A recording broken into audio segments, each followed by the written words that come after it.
Bonsoir à vous qui nous suivez sur TV5 Monde.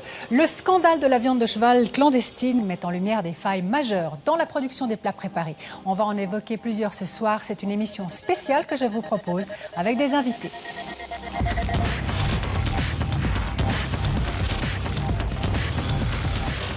Coup de projecteur également sur les boissons énergisantes qui se boivent désormais comme du sirop. Attention, danger!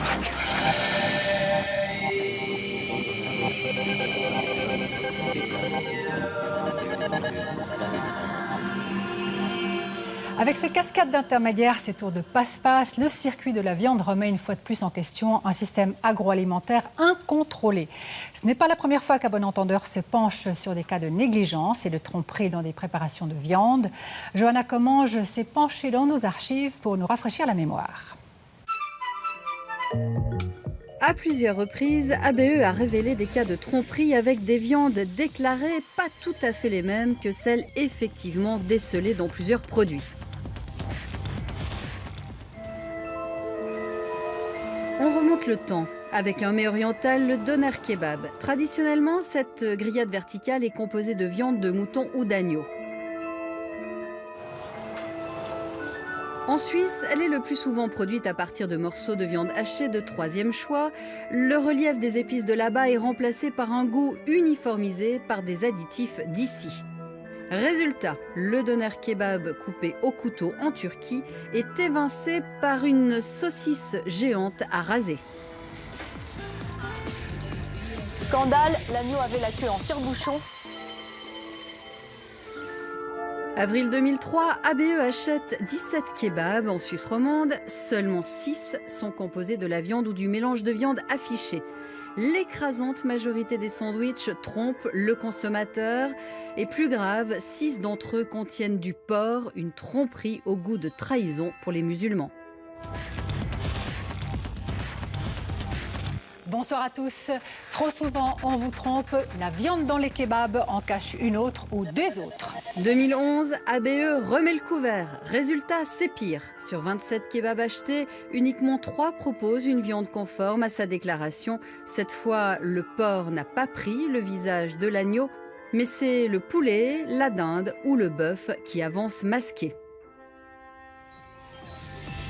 Et c'est la biologie moléculaire qui permet depuis une dizaine d'années de faire tomber les masques. Pour la première fois, ABE a demandé au laboratoire cantonal vaudois de procéder à des analyses génétiques de pointe.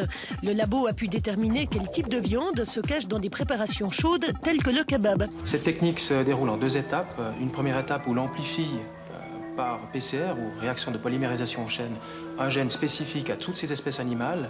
Et on utilise par la suite ce qu'on appelle des ciseaux moléculaires qui permettent de mieux différencier ces différentes espèces animales. Saucisses, pour que vos grillades restent un plaisir, ABE les a testées et vous dira ce qu'elles contiennent. ABE s'intéresse donc aux saucisses et qu'on se le dise, on ne peut pas mettre n'importe quoi dans une saucisse.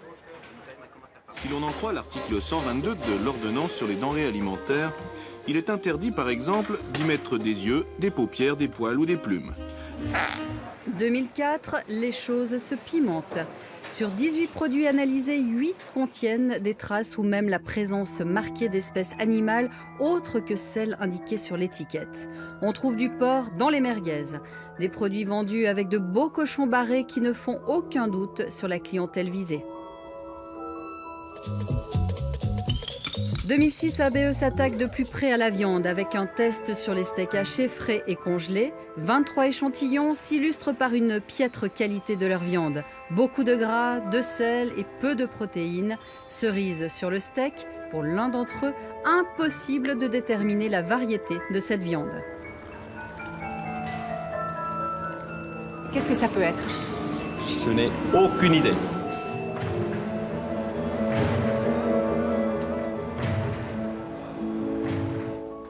Pierre Bonnaud, bonsoir. Bonsoir. Vous êtes chimiste cantonal du canton de Neuchâtel. Alors, chaque jour, un nouveau fait, une nouvelle révélation. Beaucoup de produits avaient d'ailleurs été retirés avant l'enquête des chimistes cantonaux. Est-ce que finalement, cette enquête n'est pas un peu mince? Alors c'est sûr que nous avons testé une centaine de produits. Par ailleurs, nous faisons des analyses chaque année, des campagnes qui portent sur l'authenticité, sur la traçabilité, et que nous constatons année après année qu'il y a des problèmes quant à la déclaration des espèces de viande que nous trouvons dans différentes préparations. Là, nous voulions faire une campagne rapide et ciblée. Nous avons testé une centaine de produits et constaté que tous étaient bons, ce qui montre heureusement que la tromperie est l'exception plutôt que la règle. Oui, mais c'est une campagne insuffisante. On verra encore s'il y a peut-être d'autres révélations dans les jours suivants. Nous avons le plaisir d'être en duplex de Paris avec Olivier Andreau. Bonsoir. Bonsoir. Vous êtes, je vous présente rapidement, responsable alimentation agriculture à l'UFC Que Choisir, qui est l'association de consommateurs, une association très importante en France. 13 pays européens, plus d'une trentaine d'entreprises sont touchées par cette sale affaire, comme l'a appelé la ministre de la Consommation en Allemagne. Est-ce qu'on a touché, on est toujours à la pointe de l'iceberg ou est-ce qu'on a touché le fond de l'iceberg aujourd'hui ? Je crois que pour le moment, malheureusement, on ne peut pas encore répondre à cette question. En effet, le service de la répression des fraudes chez nous, en France, qui est un petit peu, d'une certaine manière, l'équivalent des chimistes cantonaux en Suisse, avait prévu de faire un premier point d'étape jeudi dernier. Et on se rend compte finalement qu'on n'est pas encore en mesure d'établir des conclusions définitives sur les différents produits qui sont concernés en France. Pierre Bonneau, cette délinquance à grande échelle pose le problème de l'autocontrôle. Les distributeurs sont quand même censés savoir ce qu'ils vendent et on voit que ce n'est pas toujours le cas, même rarement le cas. Oui, c'est clair que la loi pose le principe de l'autocontrôle. Toute personne qui traite des denrées alimentaires doit savoir de qui elle les a reçues, elle doit savoir à qui elle les remet, et puis elle doit procéder aux analyses qui sont nécessaires. Mais on ne le fait pas, c'est pas normal. Alors effectivement, plus les denrées sont élaborées, plus les filières sont longues, plus il est difficile de mettre en place un autocontrôle qui soit efficace et qui protège véritablement le consommateur. Finalement, le plus simple, c'est d'acheter le morceau de viande chez son boucher qui vient de la ferme d'à côté. Mais aujourd'hui, avec les denrées très élaborées que nous avons, qui suivent les filières de la mondialisation avec toutes les étapes qu'elles connaissent, eh bien, l'autocontrôle est très difficile à mettre en place, extrêmement difficile à contrôler pour les autorités d'exécution. Et puis, finalement, eh bien, des scandales comme ceux-là éclatent régulièrement. Alors, il ne faut pas compter sur l'autocontrôle, on l'a compris. Maintenant, le gros problème aussi, Olivier Andreau, c'est le contrôle tout court. Il n'y en a pas assez. La grande distribution, que ce soit en Suisse ou en France, fait sans arrêt appel à des sous-traitants qui, eux, sous-traitent. Est-ce qu'il n'y a pas assez de contrôle pour les questions de moyens et pour un manque de volonté politique, finalement ? Je pense que la réponse tient aux deux. C'est-à-dire que tout d'abord, en ce qui concerne les effectifs de contrôle, en France, nous avons deux grands corps d'État. Il y a la répression des fraudes sur les aspects notamment de qualité et puis de dénomination des produits et de tromperie. Et puis vous avez les services vétérinaires sur les aspects sanitaires et hygiéniques. Et nous voyons que, par exemple, en ce qui concerne les inspecteurs de la répression des fraudes, leurs effectifs ont diminué de 20% sur les 5 dernières années. Quant aux services vétérinaires, leurs effectifs ont également connu une baisse parallèle. Je voudrais donner quelques autres exemples. Il y a quelques années avant ces baisses d'effectifs, il y avait une mission d'inspection vétérinaire qui avait été commanditée par Bruxelles dans certains abattoirs français, ainsi que des établissements d'abattage de volailles, et qui montrait qu'au-delà des petits problèmes ponctuels qu'ils avaient bien pu relever, que les effectifs de contrôle à cette époque étaient déjà insuffisants pour qu'on puisse faire la totalité des contrôles qui sont prévus par la réglementation européenne. Donc on manque cruellement de force et ce manque de contrôle, Pierre Bonneau, dans l'Union européenne pose un problème en Suisse, finalement, par répercussion. C'est clair, nous faisons partie du marché européen et ce qui n'est pas suffisamment contrôlé avant d'arriver en Suisse, eh bien, peut entrer en Suisse avec des défauts ou avec des indications qui sont lacunaires ou fausses, qu'il est très difficile de corriger ou de détecter une fois que les produits sont en Suisse. Alors, plus de contrôle, je crois qu'on sera d'accord, l'un et l'autre, il en faudrait. Ça, il faut dégager les moyens. Il y a une autre priorité, sauf erreur, puisque la question aujourd'hui qu'on se pose, c'est comment faire pour que ça ne se reproduise plus de tels scandales. Une autre priorité, c'est l'étiquetage. Qu'est-ce qu'il faudrait, Olivier Andreau, sur ce fameux, par exemple, paquet de lasagne ? Qu'est-ce que vous appelez de vos voeux ? Ce que nous demandons, au niveau de l'ensemble des associations de consommateurs européennes, et bien évidemment les associations françaises et suisses, c'est qu'il y ait l'indication du pays d'origine des principaux ingrédients dans les produits transformés. En effet, en Europe, il y a un hiatus assez étonnant entre, d'une part, les exigences qui sont requises par la réglementation pour les produits bruts, c'est-à-dire par exemple la viande qui est simplement découpée. Si vous regardez ce qui est présenté dans les étals français ou d'autres pays de l'Union européenne, vous avez obligatoirement l'indication du pays d'origine. Donc pour la viande de bœuf, ça c'est depuis la crise de la vache folle, mais aussi plus récemment pour la viande de volaille et pour la viande de porc. À l'inverse, dès lors que ces produits sont un tout petit peu transformés, vous n'avez plus cette obligation et comme ce n'est pas obligatoire, vous n'avez pas d'indication. Vous imaginez Findus indiquer viande en provenance de Roumanie sur ses lasagnes ? Ça, c'est une bonne question. Je pense qu'il faudrait poser la question aux responsables de Findus. Nous, ce que nous pensons, et c'est vraiment important comme idée, je souhaite vraiment que nos téléspectateurs en comprennent bien ça, c'est qu'au-delà du simple problème de fraude qui a été mis en lumière par cette affaire, il est intéressant, en tout cas, dans une certaine mesure, puisqu'il révèle la complexité des filières, l'opacité et la grande disparité et instabilité de cette chaîne de fournisseurs. Il faut sécuriser et assainir la filière de la viande, sécuriser et assainir, disait un ministre français, c'est très bien, mais on fait comment ? Plusieurs choses. Donc un gendarme, c'est-à-dire avoir des services de contrôle qui sont en effectif suffisant. Et là, pour le moment, ça n'est pas le cas. Donc ça, c'est notre première demande. Deuxième demande, c'est donc mettre en place cet étiquetage des pays d'origine des ingrédients principaux. L'idée, c'est quoi ? Finalement, c'est que imaginez que demain matin, le fabricant de lasagne soit obligé de mettre l'origine de sa viande ou d'autres ingrédients principaux, par exemple les céréales qui sont utilisées dans la fabrication des pâtes, de lasagne, etc. Déjà, ça veut dire qu'il sera obligé de regarder d'un peu plus près quel est son fournisseur, quelle est son origine, et d'autre part, il y aura une obligation d'une certaine stabilité dans cette chaîne de fournisseurs qui, à l'heure actuelle, est éminemment variable. Et nous pensons que c'est un facteur important, cette stabilité des fournisseurs, de cette chaîne de fournisseurs, pour assurer cette traçabilité et au final, une sorte de chaîne de confiance depuis le producteur initial jusqu'au consommateur. Je pense que vous ne pourrez qu'applaudir à des demandes comme celle-ci. Et un meilleur étiquetage en Suisse, c'est aussi une priorité pour vous ? Il est clair qu'en Suisse, nous sommes un petit peu en avance sur l'Union européenne au sens où le pays de production est exigé pour toutes les denrées alimentaires déjà aujourd'hui. Mais aller dans le sens de ce qui est demandé par les associations de consommateurs européennes, d'avoir cette origine, ce pays d'origine pour l'ensemble des composants d'une denrée alimentaire, c'est essentiel et ça doit améliorer la traçabilité assurément. Un dernier mot avec vous, Olivier Andro. Un confrère écrivait « Chaque catastrophe est une complicité silencieuse entre des consommateurs qui veulent acheter moins cher, des industriels qui veulent faire du profit et des États qui ferment les yeux ». Est-ce que ça vous paraît juste ? Je récuse absolument ce point de vue, tout simplement parce que les consommateurs, en ce qui concerne les produits transformés, n'ont pas le choix, puisqu'ils n'ont pas l'information. Je crois que c'est un élément absolument indispensable. Là, malheureusement, dans l'Union européenne, nous n'avons pas ce degré d'information dont vous bénéficiez en Suisse, et je crois que c'est un grand avantage que vous devez utiliser en lisant vos étiquettes. Mais en ce qui concerne l'Union européenne, sachez qu'en termes d'origine, si tant est que ça puisse être une origine, la réglementation générale européenne exige uniquement sur les plats transformés qu'il y ait l'indication du responsable de la dernière commercialisation. Donc ça peut parfaitement être une simple boîte aux lettres qui sera domiciliée par exemple à Paris, derrière la Tour Eiffel que l'on voit derrière moi. Alors, il y a beaucoup de travail, visiblement. On attend aussi beaucoup du côté des politiques. Je crois que vous êtes un peu sceptique sur leur volonté, mais enfin, j'espère que les jours qui viennent vous donneront peut-être raison, en tout cas, sur toutes les exigences. Merci beaucoup pour ces éclairages et bonne soirée à vous à Paris. Au revoir. Merci à vous. Au revoir.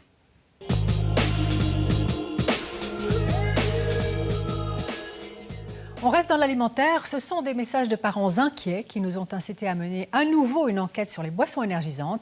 Nous l'avions déjà fait il y a 5 ans.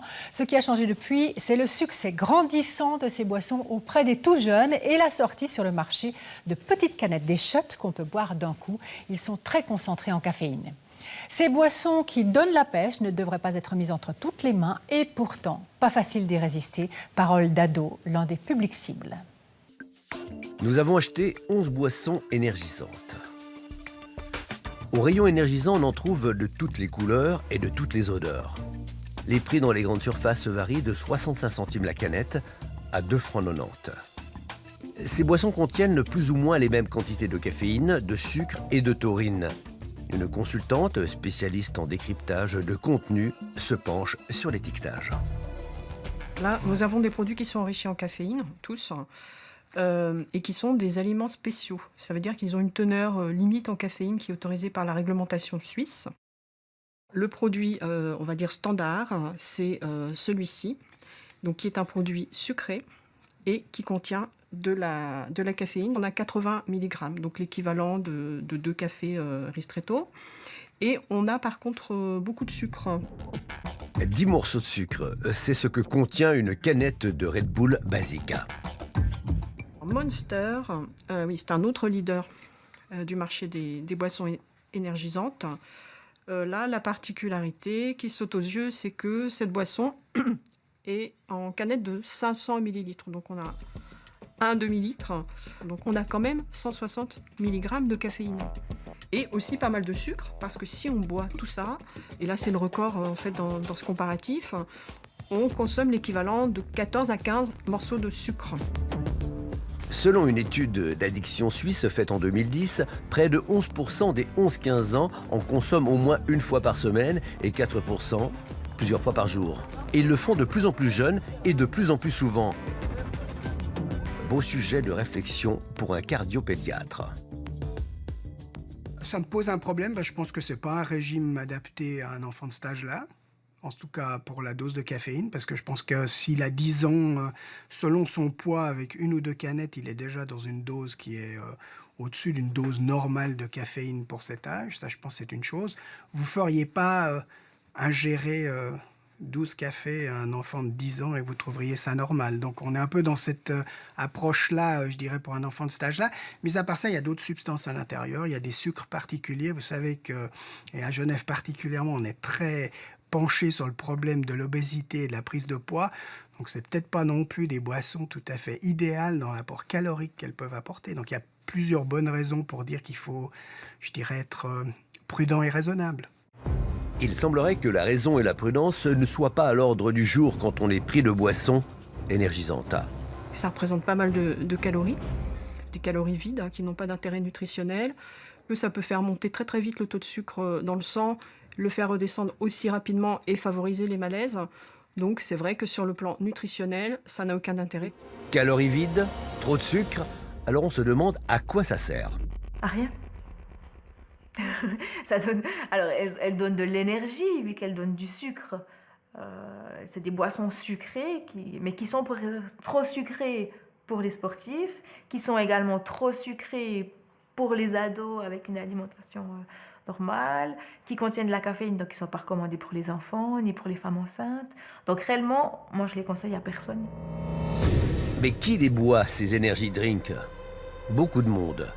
Le public jeune est particulièrement visé et les enfants ne sont pas en reste. D'ailleurs, beaucoup de jeunes sportifs ne peuvent s'en passer. Ce que Nicolas constate lors de compétitions auxquelles il participe. Sur 10 personnes, il y en a 8 qui en boivent. Tu dis des genres Monster ou Red Bull, tu vois des concurrents qui boivent ces trucs-là? Oui. Par exemple, dans le vestiaire, ils le mettent dans leur gourde. Et puis, dans le vestiaire, surtout, ça se voit. Puis dehors, il n'y a pas souvent des gens qui en boivent comme ça, dans la canette, avec la canette à la main. Parce que je crois que c'est pas très bien vu dans un événement sportif. Dans le club d'athlétisme de Nicolas, les idées sont tout à fait claires quant à l'utilisation de ces boissons. C'est sûr qu'on ne fait pas le contrôle des gourdes pour savoir ce qu'ils boivent. Maintenant, nous, on essaie de faire un peu de prévention sur un pique-nique sportif qu'ils doivent prendre avec eux. Tout ce qu'il faut pour faire du sport, c'est de l'eau, déjà, d'être bien hydraté. Et puis, une base de boissons sucrées, c'est important. Pour ne pas tomber dans les pommes ou des choses comme ça. Maintenant, j'irai pas dire qu'une boisson énergisante serait mieux que du sirop, par exemple. Je pense que pour nos jeunes, en tout cas, le sirop est largement suffisant. Mais on entend souvent dire que la caféine a un effet stimulant, qu'elle aide à améliorer la performance et qu'elle booste. Je ne pense pas que c'est utile parce qu'un enfant a de l'énergie suffisante dans ce qu'il consomme comme repas. Je ne pense pas que ça puisse vraiment apporter un plus. Après, c'est l'entraînement qui apportera vraiment un plus à l'enfant, mais pas vraiment la boisson. Le médecin du sport tient le même discours pour ce qui est des professionnels. On entre dans la notion du dopage, c'est-à-dire des moyens qui tentent d'améliorer un niveau de performance par un apport extérieur. Ça, c'est la première chose. Donc, c'est peut-être le début d'un engrenage un petit peu dangereux. Ça, c'est pour la première chose. Ensuite, de consommer ce type de produits qui ne sont pas nécessaires au fonctionnement normal du corps dans une activité sportive, ce serait totalement à proscrire. S'il y a une surconsommation de caféine, entre autres, c'est vrai que ça peut devenir nocif, surtout chez les adolescents. Au niveau de l'image du sport, c'est probablement contre-productif parce que c'est essayer de se dépasser à une époque où on aurait surtout essayé de se réaliser. Mais difficile d'échapper au message des marques. Tout est fait pour nous faire croire et nous faire boire. La publicité et le design qui est fait autour de ces produits-là, d'associer ça avec les sports extrêmes, avec le sport, est extrêmement ambigu parce que c'est une boisson qui n'a aucun intérêt pour un sportif. Au contraire, c'est même un risque de prendre une boisson énergisante pendant un effort physique important, c'est mettre en danger physique la personne, puisque les boissons énergisantes sont des boissons diurétiques, donc elles facilitent l'élimination d'eau, donc aussi de minéraux, et on se retrouve dans des situations où les gens se mettent en déshydratation grave. Quand on fait du sport, il faut boire. C'est normal et c'est un jeu d'enfant de se préparer sa propre boisson avec des produits naturels, avec du sucre ou du miel, du citron, un peu de sel. Tout ça, bien sûr, sans caféine. La caféine, c'est une substance psychoactive, donc on peut vraiment l'assimiler aux drogues. C'est une substance qui stimule de manière artificielle le cerveau, qui stimule également le cœur, qui donne une impression de vivacité, mais qui amène surtout ce qui fait qu'une drogue est une drogue, c'est-à-dire des phénomènes de dépendance, psychologique certainement, mais physique aussi. On sait que le sevrage, quelqu'un qui prend beaucoup de caféine, si on arrête la consommation, il a des signes physiques qui montrent qu'il est dépendant de la substance. Et puis il y a un phénomène de tolérance aussi, c'est-à-dire qu'il faut augmenter les doses pour avoir le même effet. Donc on est sur le prototype d'une substance qui fonctionne comme toutes les drogues psychoactives. Donc on crée un état d'esprit qui peut amener à... On crée une relation à une substance stimulante. Certains voient même le danger de faire ça très vite parce que suite à ça, puisqu'il y a des tolérances, il y a une tentative de continuer à se mettre en sur-régime avec d'autres types de substances qui sont des substances là illégales. Dans quelle mesure la consommation de caféine peut chez les enfants être dangereuse ? Si vous avez un adolescent entre 10 et 16 ans qui a une maladie cardiaque inconnue, qu'il est prédisposé à faire une arythmie ou qu'il a une cardiomyopathie, par exemple du type hypertrophique qui n'est pas connue, potentiellement, s'il prend une quantité de caféine anormale, ça pourrait lui créer un problème. Mais je dirais que ça serait plus chez quelqu'un dont on ne sait pas qu'il a un terrain sous-jacent. Et ce n'est pas tout. Il faut faire passer ce mix de sucre et de caféine le plus agréablement possible. Il y a d'autres points communs à ces produits-là, qu'on retrouve aussi dans les sodas, qui sont les acides. Ces produits sont acides, ça donne un petit goût acidulé qui est très attractif. Et donc, on a des valeurs. On parle souvent de la fameuse pièce en cuivre qu'on met dans un verre de Coca-Cola qui va être décapé. Bon, c'est vrai pour tous ces produits, ils sont très acides. Acide phosphorique, acide citrique, correcteur d'acidité, etc., qu'on va trouver dans la liste des ingrédients. Ça pose différents problèmes. Bon, déjà, ça permet de mettre ce fameux sucre. Mais ça pose des problèmes puisque une telle acidité n'est pas normalement, n'est pas commune dans des produits alimentaires. Donc, on pense que ça a des effets sur le métabolisme osseux. Ça va empêcher en fait la calcification de façon correcte à cause de l'acide phosphorique. Et puis, ça fait des dégâts sur les dents. Parlons un peu de cette fameuse taurine, réglementée elle aussi comme la caféine. La taurine, c'est l'argument massu du marketing. C'est la substance miracle dont on use et abuse. Et c'est grave, docteur? La taurine est une substance, est un acide aminé qui est dans notre corps comme quelque chose de tout à fait normal. Donc en général, une diète normale apporte des acides aminés en quantité normale. Alors, on ne sait pas ce que ça fait d'avoir des quantités augmentées de ces acides aminés. En général, c'est comme les vitamines, c'est pas toujours bénéfique. Maintenant, la taurine a soulevé pas mal d'intérêt dans des approches potentiellement thérapeutiques dans certains problèmes cardiaques. On en est vraiment aux prémices. Alors, est-ce que ça va aller dans ce sens-là? Peut-être, mais de nouveau, peut-être ça sera une question de quantité. Chose curieuse, les shots énergisants à la caféine se vendent au rayon des bonbons et des chewing-gums, près de la caisse, à portée de main des enfants. On consomme 80 mg de caféine. Quand on boit ce petit volume, ça fait à peu près deux cafés serrés ristretto. Ce produit est présenté par la marque comme un complément alimentaire. C'est juste la justification donnée pour sa présence sur le marché en Suisse. Il y a une telle concentration de caféine là-dedans qu'on se demande pourquoi le classer dans cette catégorie.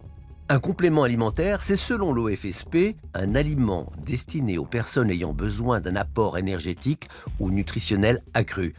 Formule miracle qui aide à faire passer la pilule, mais dont on se demande ce qu'elle veut dire. Moi, je trouve que ça veut dire tout et rien. Ça veut dire que des personnes qui ont des besoins énergétiques et nutritionnels accrus, ça peut être des sportifs, oui, qui ont des besoins supplémentaires, des personnes peut-être dénutries, en convalescence. Après, ben voilà, c'est des personnes qui ont des besoins particuliers auxquels ne répondent pas forcément ces boissons. Il n'y a rien de nutritionnel là-dedans. Quand on parle de nutritionnel, ça peut être justement en lien avec des nutriments, des vitamines, des sels minéraux, etc. Il y a de la vitamine B, oui, qui est en dose quand même assez importante aussi. Mais sinon, il y a peu de choses qui est vraiment intéressant nutritionnellement. Malgré tout, la caféine reste le problème numéro 1 de ces boissons. Sur l'emballage, il est même précisé en petits caractères « ne convient pas aux enfants ». À partir de quel âge on peut boire du café ? Est-ce que j'ai la réponse? Il y a peut-être, je dirais, il n'y a pas un âge scientifique, il y a peut-être quand même raisonnablement, je dirais, qu'un adolescent pourrait commencer. Puis il y a peut-être une éducation familiale qui est liée à ça, mais je n'ai pas de réponse exacte. Je ne pourrais pas dire qu'il y a un âge qui dit « oui, on peut maintenant se permettre de boire du café ». Est-ce que vous avez déjà bu du café? Non, je goûtais une fois. Bon, en tout cas, peut-être quand on sera adulte, peut-être on va le boire régulièrement. On va plus aimer ça, ouais. Ouais, mais en tout cas, maintenant, pas.